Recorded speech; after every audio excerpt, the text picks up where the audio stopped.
Buhay Lakwatsa.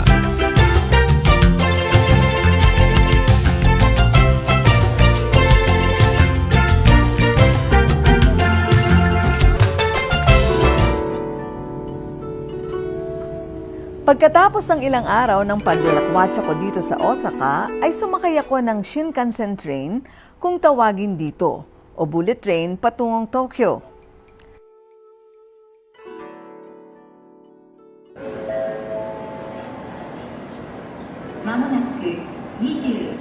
May category ang Shinkansen train, ang fastest category na tumitigil sa mga major stations at slowest category na humihinto naman sa bawat station na madadaanan nito.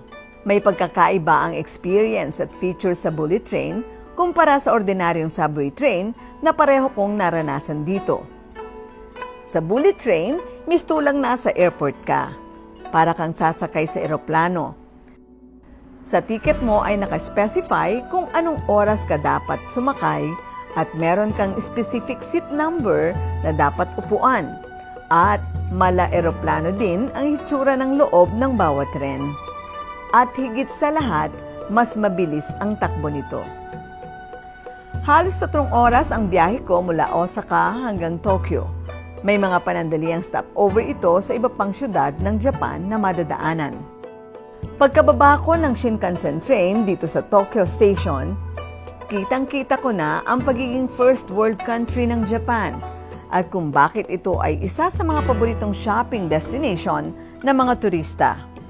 Bumungad na sa akin ang iba't ibang character store na very famous ang mga Japanese dahil sa halos walang katapusang pagpapasikat nito ng mga characters sa books, TV series at maging sa pelikula. Bawat generation, asahan mo na makakapagpasikat sila ng bagong karakter na siguradong papatok sa panlasa ng mga tao sa buong mundo. Kaya naman dito pa lamang sa Bullet Train Station, pinagkakaguluhan na ang mga character stores na ito ng mga turista. Sinubukan ko rin ang pagsakay sa subway train. Mala MRT ang experience ko dito.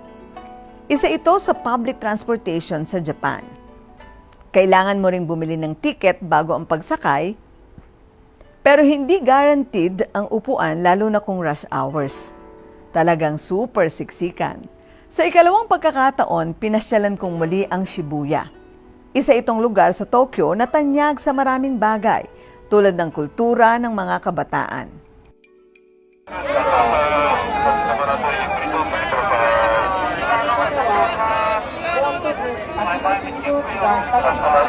Tinagurian ng Shibuya na hub for Japanese culture and fashion. Partikular ang Harajuku District sa lugar na ito. Tinutukoy itong a go-to spot for entertainment, shopping, fashion, and restaurants para sa mga lokal at turista.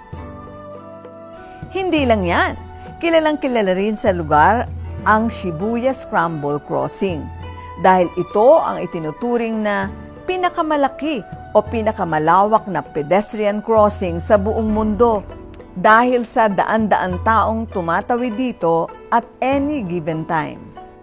Mayroon din itong ipinagmamalaking Shibuya Sky na tinatayang 230 meters above the ground. At ito ang pinakamataas na structure sa buong Shibuya District. Inakyat ko rin kasama ng maraming lokal at mga turista ang tuktok nito para matanaw ang 360-degree panoramic view ng syudad. Sa paglipas ng panahon, hindi pa rin humuhupa at sa halip ay lalo pang dinadagsa ng mga tao, lalo na ng mga turista ang Shibuya Station, lalo na ang lugar dito kung saan makikita ang statue ni Hachiko, ang very loyal dog na araw-araw ay inihahatid ang kanyang amo sa train station hanggang sa mamatay na. Pero nagpatuloy si Hachiko na mag-abang sa station sa loob ng 9 years, 9 months, and 15 days hanggang sa mamatay na rin ito. Habang nasa Tokyo, kasabay ang napakaraming turista, inakyat ko rin ang tanyag na Tokyo Skytree, ang broadcasting at observation tower na matatagpuan sa Sumida, Tokyo, Japan. Ang Tokyo Skytree ang pinakamataas na tower sa Japan simula nang buksan ito noong 2012. Umaabot na sa 634 meters ang taas nito, kaya itinuturing na tallest tower na ito sa buong mundo. Mayroon itong 29 floors. Sinimulang itayo noong July 14, 2008 at binuksan sa publiko noong May 22, 2012. Dito matatagpuan ang ilan sa Japan's top broadcast networks. At mula sa 360-degree observation decks, matatanaw mo ang kabuuan ng syudad ng Tokyo. May bayad ang pag-akyat sa deck nito. Depende kung kailan mo aakyatin. Ang Tokyo Sky Tree ay sumisimbolo ng resilience o katatagan dahil naitayo ito matapos ang tinagurian nilang Great East Japan Earthquake. Makikita sa attraction ito sa konstruksyon ng gusali ang kung papaano ipinakita ng mga Japanese ang kanilang pagbangon mula sa adversity na nagpapakita ng pag-asa at lakas. Pagkatapos kong tanawin ang kabuuan ng Tokyo, pinasyalan ko naman ang Team Love Borderless na target din ng mga tao lalo na ng mga turista sa Japan. Ang Team Love Borderless ay mundo ng mga artworks without boundaries. A museum without a map created by Art Collective. Talaga namang kamangha-mangha ang bawat art collection. Para ganap mong ma-enjoy at magkaroon ka ng sapat na oras at magandang anggulo sa pagpapapicture, kailangan mo ng 2 hanggang 4 na oras kung bibisita ka dito.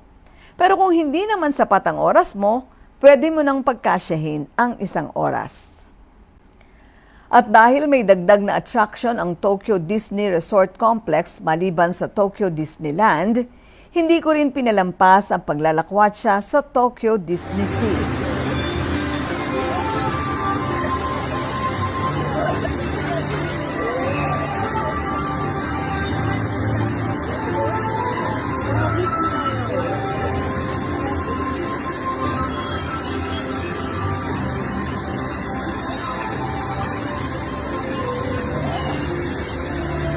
Binuksan ito noong 2001.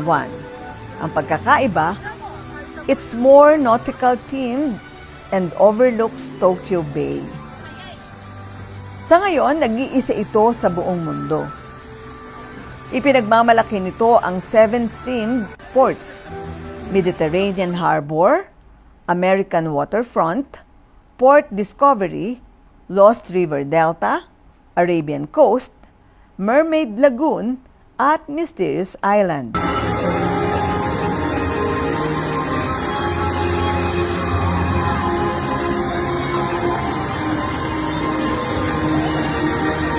Dinadagsa rin ito ng napakaraming tao, mapalokal man at international, rain or shine.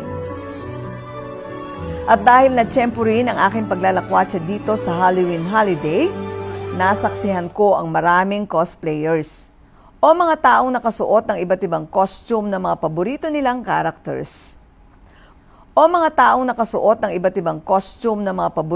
characters. Kung gusto mo na totally ma-enjoy at maranasan ang mga attractions dito, hindi rin sapat ang 1 araw na paglilibot sa Tokyo Disney Sea dahil sa lawak nito na 71 hectares. Mas malaki ito sa Tokyo Disneyland na 47 hectares lamang. Mas maganda na 30 minutes to 1 hour ay nasa area ka na.